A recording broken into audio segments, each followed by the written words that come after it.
6 வருஷ காத்திருப்பு, நிறைய லாஸஸ், எக்டோபிக் எல்லாத்தையும் ஃபேஸ் பண்ணி முடிச்சாச்சு. ஃபாலிகுலர் ஸ்டடி பண்ணி இந்த தடவை ஹோப் வந்துடும், அடுத்த தடவை ஹோப் வந்துடணும். ஹோப்பே இல்லாமல் போயிட்டு இருந்தது.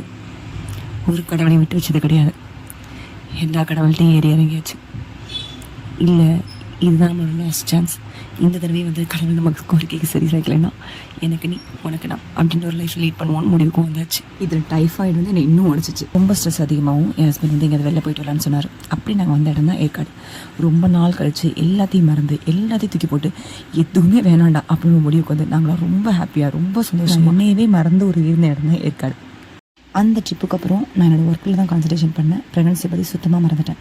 எதாக இருந்தாலும் பார்த்துக்கலாம், இது இல்லைன்னா வேண்டாம் அப்படின்னு ஒரு முடிவுக்கு வந்தேன். ஏன்னா இதுக்கு மேலே செலவு பண்ண மனசுலையும் தம்பில்லை, உடம்புலையும் தம்பில்லை. அப்படி ஒரு சுச்சுவேஷனில் கடவுள் எனக்கு கொடுத்த சர்ப்ரைஸ் தான் என்னோடய ப்ரெக்னன்சி.